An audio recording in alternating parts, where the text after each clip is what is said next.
Bienvenue à cette 10e cérémonie d'intronisation au mur de la culture de la grande histoire de l'école secondaire Jean Rimbaud. C'est avec un immense honneur que nous accueillons à nouveau aujourd'hui un de nos plus illustres anciens en la présence du sensei 8e Dan, M. Jean-Noël Blanchette.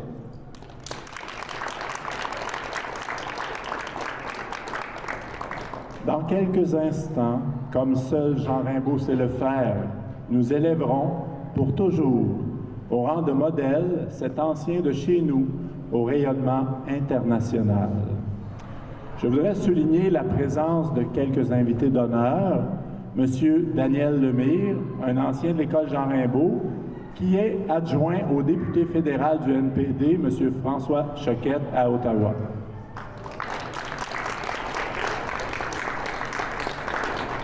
Madame Nathalie Benoît, j'ai appris tantôt que c'était une ancienne de l'école Jean Rimbaud aussi, adjointe au député provincial du comté de Johnson à l'Assemblée nationale, M. André Lamontagne, député élu de la CAQ et nouvellement nommé ministre de l'Agriculture, des Pêcheries et de l'Alimentation et ministre responsable du Centre du Québec.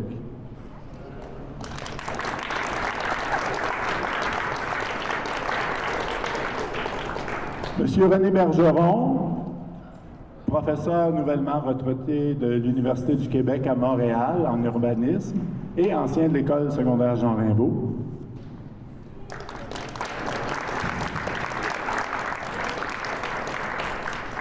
Monsieur Frédéric Marcoux, journaliste de l'Express. Monsieur Lucas Munger, qui est aussi un ancien de l'école Jean Rimbaud et caméraman à Cogeco, et aussi de l'agence Tour du Monde.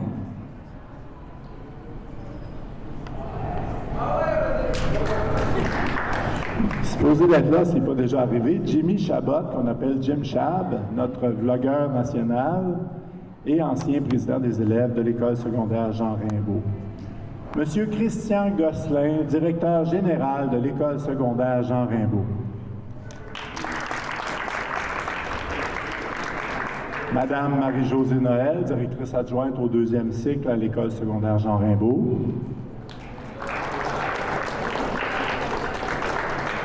Madame Julie Michel Dauphinet, directrice adjointe au 1er cycle à l'école secondaire Jean Rimbaud.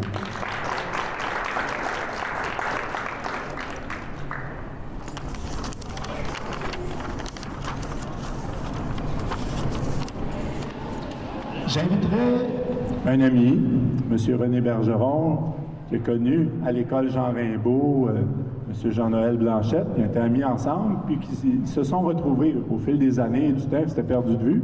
Puis récemment, par Facebook, la magie de Facebook, ils se sont retrouvés. C'est grâce à René. Si Jean-Noël est ici avec nous aujourd'hui, il est parti il y a peut-être une journée de Gaspésie pour se rendre ici. C'est quand même tout un voyage. Pour se rendre aussi à Sherbrooke. Je crois qu'il était le propriétaire ou le fondateur du club de karaté de Sherbrooke. Karaté à l'Université de Sherbrooke. Alors, M. René Bergeron va nous lire le contenu qui résume la biographie de Jean-Noël. Et ça va être laminé sur les murs de l'école, comme dans les 10 personnes jusqu'ici qui ont été honorées dans les 54 ans d'histoire de l'école Jean Rimbaud.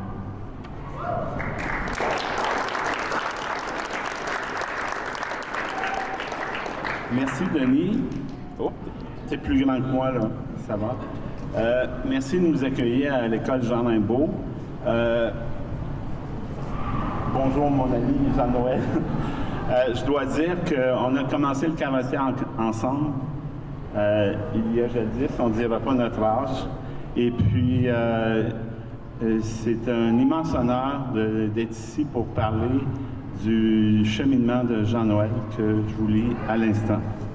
Je vais mettre mes lunettes, là. Âge oblige. Saviez-vous qu'un des plus grands maîtres d'arts martiaux au monde a fait ses études secondaires à l'école Jean Rimbaud, ici même? En effet, Jean-Noël Blanchette a fréquenté notre institution de 1971 à 1975. Il y fut d'ailleurs nommé étudiant par l'excellence au premier secondaire Bien qu'humble de sa personne, son cheminement est particulièrement exceptionnel. Il a obtenu son certificat d'études secondaires à l'École Jean Raimbault en 1976, puis son diplôme d'études collégiales en sciences humaines à Sherbrooke en 1981.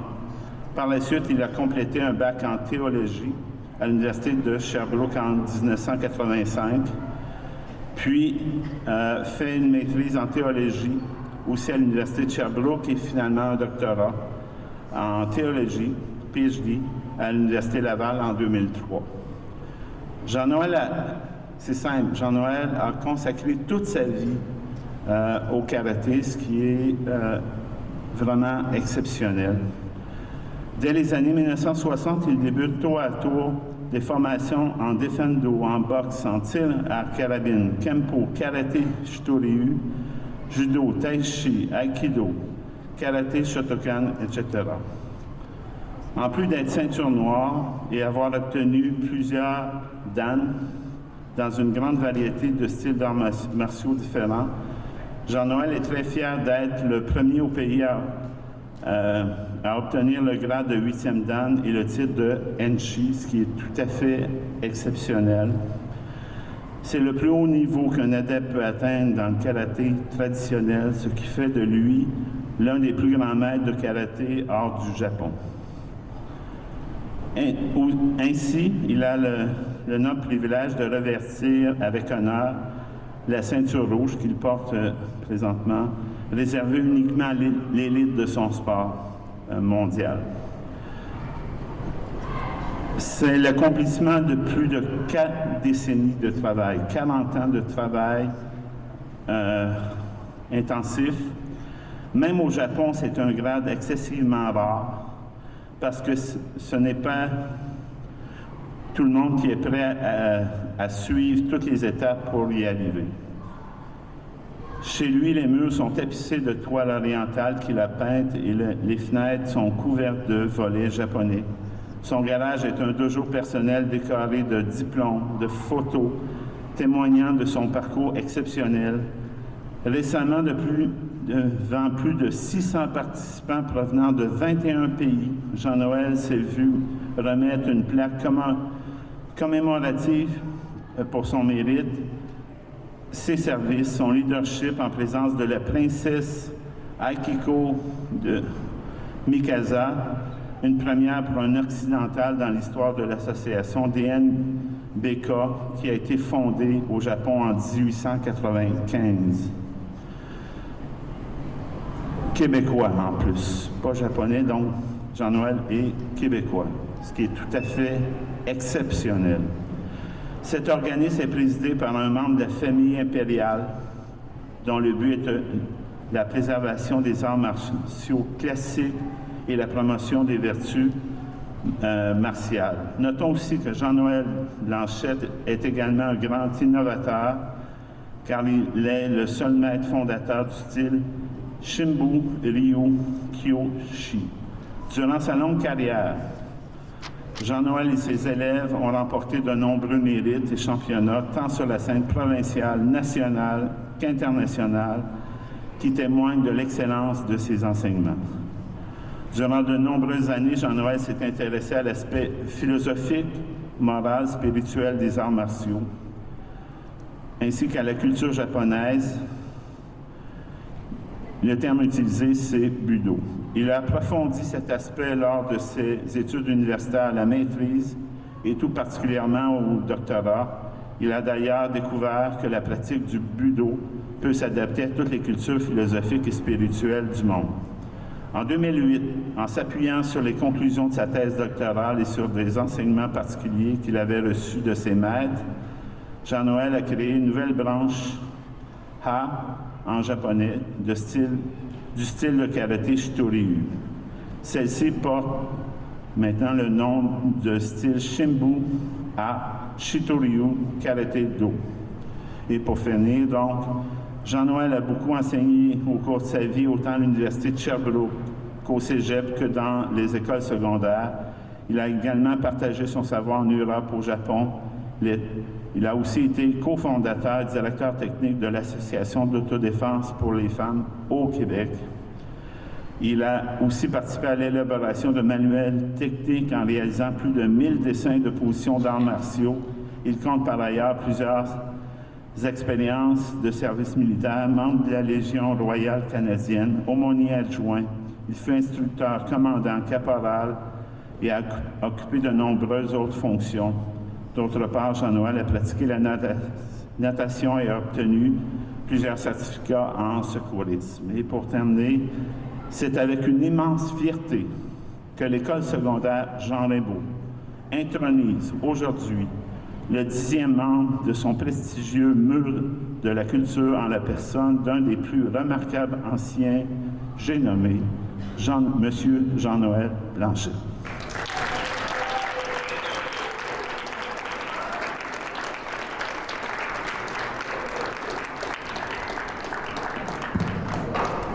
Merci René.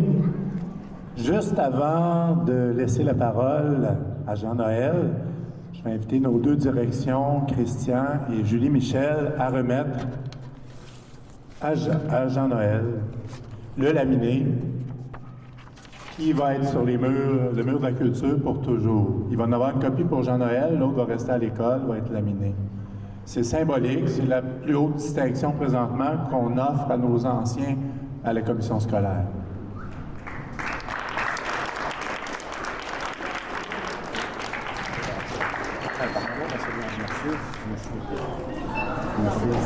Merci beaucoup. Ouais, tu sais qu'ils vont faire beaucoup d'argent avec ça. Ça devrait aller à cher. C'est intimidant, ça.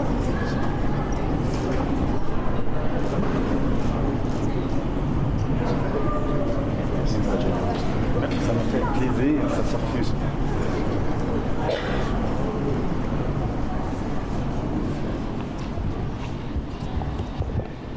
Bonjour à tous.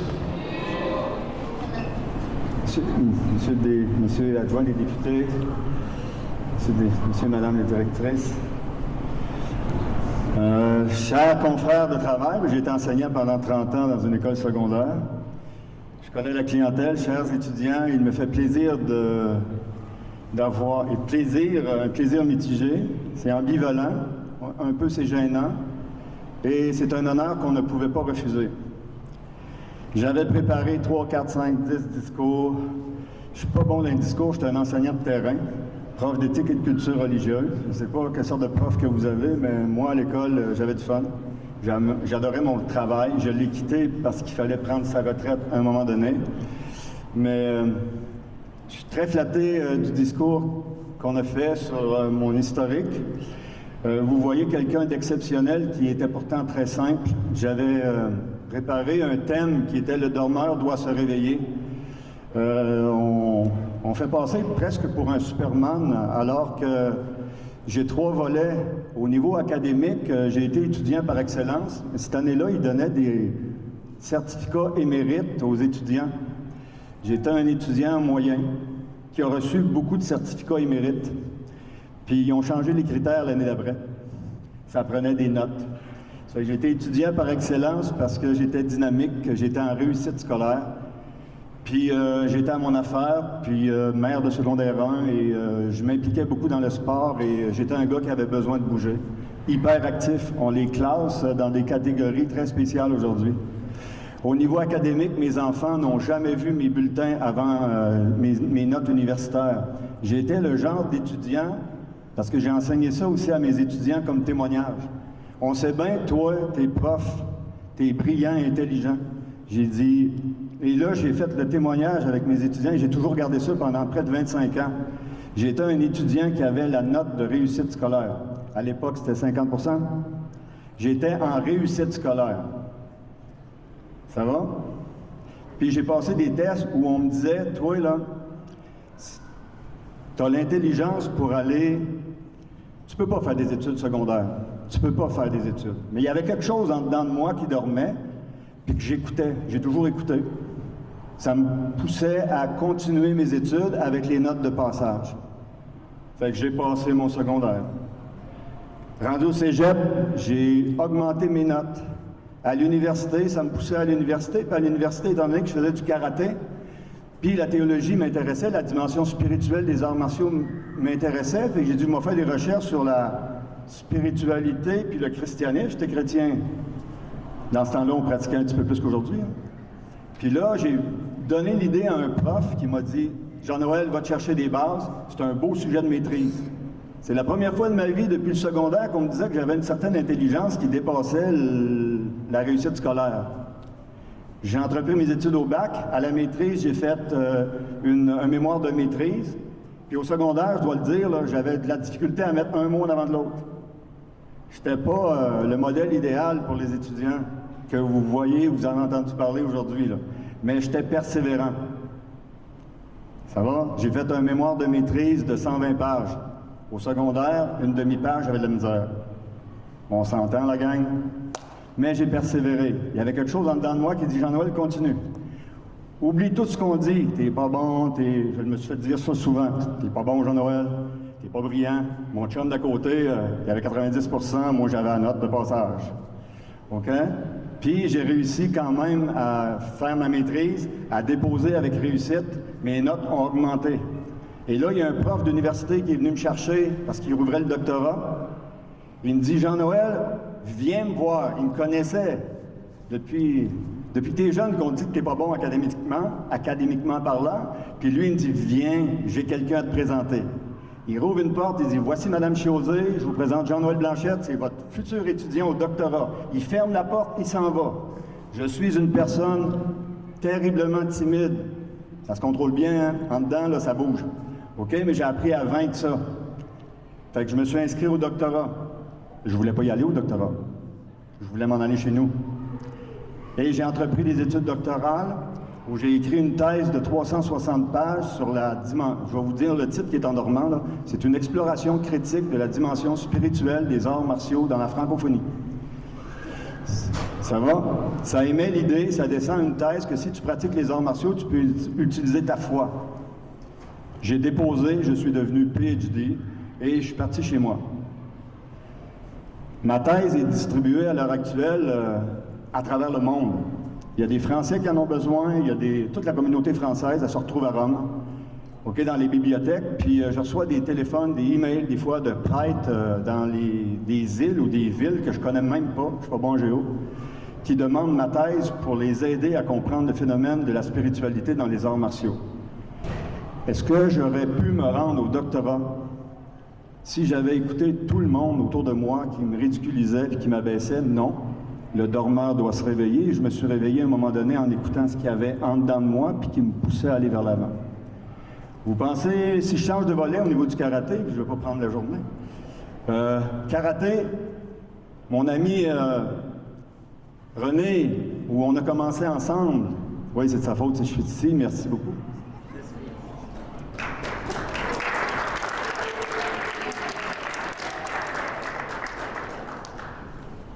On faisait du karaté ensemble, mais j'étais moron là.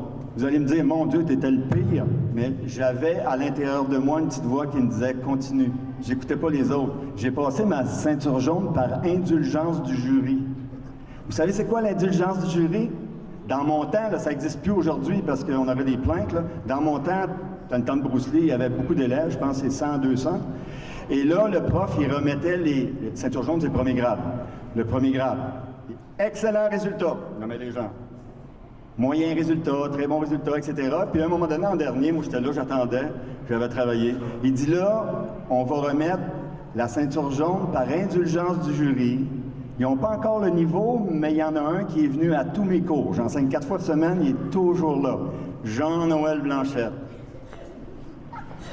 OK? All right! Tu sais, ceux qui ont de la misère, tu vois l'autre qui s'entraîne pas, puis vroom, puis moi, je m'entraîne, j'ai de la difficulté. Fait que vous allez comprendre qu'à un moment donné, j'étais fier, sauf que j'ai passé ceinture noire, à l'époque, c'est 5 longtemps, là. J'ai passé ceinture noire en 3 ans et quelques mois, puis j'ai gravi les échelons comme ça, tranquillement, pas vite. Pour devenir 8e dan, c'est pas évident, là. Ça prend 42 ans de travail, où il faut que tu fasses tes preuves constamment, puis à un moment donné, il faut que tu développes, tu fasses de la compétition, etc., etc. Fait que ça s'est fait parce que en dedans, ça me disait, t'aimes ça, travaille, puis tout se fait naturellement. Fait que je remets. Ça va? Puis là, on m'a demandé de faire une petite démo. Je pense que vous venez plus pour la démo. Et vous n'avez pas un petit gars de 12 ans ou de 30 ans, là. J'ai 62 ans. Oui, moi aussi, je tiens. Ouais. Vous allez me faire ennuyer de l'école. Fait que je vais finir en faisant une petite démonstration. Le karaté, c'est fait pour être travaillé toute sa vie. J'ai été compétiteur un jour, j'ai gagné des championnats internationaux, puis là, ben, j'ai continué à travailler le karaté pour la santé. Fait que je vais vous démontrer ce que c'est un homme de 62 ans qui est passionné encore des arts martiaux.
Volontaire qui fait du judo.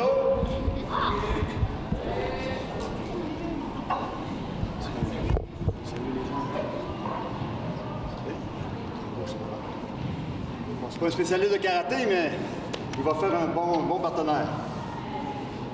Dans le karaté, vous avez les 60 ans, je sais pas comme ça un peu là. L'apprentissage du combat, il y a différents niveaux. Le premier niveau, c'est la capacité de destruction. On frappe sur des objets, on est capable d'utiliser la mécanique de son corps pour frapper avec force, pour être capable de détruire un obstacle. On appelle ça Sen. La deuxième étape, on appelle ça Gono-Sen.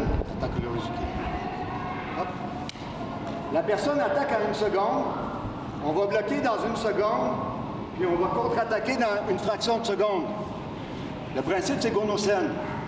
Ça équivaut au deuxième dan. Dans des écoles traditionnelles où c'est enseigné. Fait que s'il attaque, et PAM! Contre-attaque. Troisième niveau, on appelle Tai-No-Sen. On commence encore. Tai-No-Sen, c'est au où il part son attaque, le blocage puis le contre-attaque est en même temps. OK? L'autre niveau, c'est Sen-No-Sen.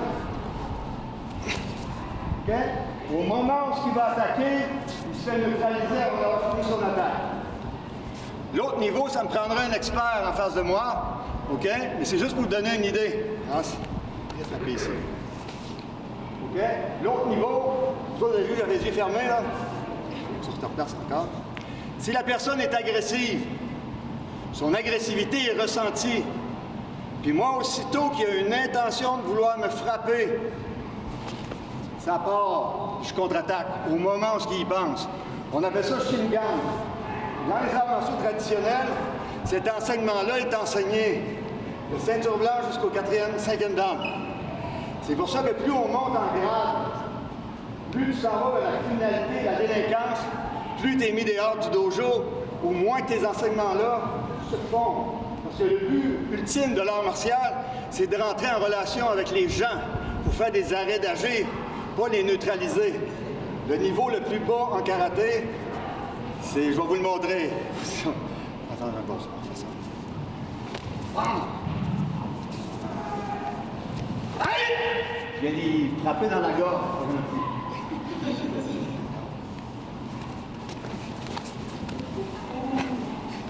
Je viens de le frapper. Je le frappe. Le niveau le plus avancé, c'est de le calmer. Ça va? En tant qu'enseignant, je disais bonjour à tous mes étudiants à tous les cours. J'ai fini ma carrière en enseignant à 600 étudiants par cycle de 9 jours. C'est quelque chose. Je rencontrais presque tous les étudiants de l'école. Expulsion 1 à 2 par année. Si c'était trop tannant, nous les envois respirer, tu reprends après, là. Je connectais Shingan avec chacun de mes étudiants. Ça va? Pour savoir comment il filait, comment il se sentait. Lui, je ne poserai pas des questions aujourd'hui. Le terme de Shingan, c'est de rentrer en relation pour éviter le conflit. Tu sais qu'il y a quelque chose qui se passe. Vous l'avez tout en vous, ça. Ce qui est intéressant dans l'art martial traditionnel, que moi j'ai suivi, j'ai eu le privilège d'avoir des grands maîtres. Donc au Japon, j'ai enseigné au Japon en 1984. J'ai eu le privilège d'avoir le dernier enseignement d'un grand maître de karaté là, qui est né en 1898. Il est mort en 1984, d'avoir son dernier enseignement en privé, en or très rare pour humblement, pour un occidental. C'est lui qui m'a passé les techniques de Shingan, Kokoro, entrer en relation, m'enseigner le but ultime du karaté. Pas de casser la gueule à tout le monde. Ça va? Ça vous a plu? OK, good. Merci.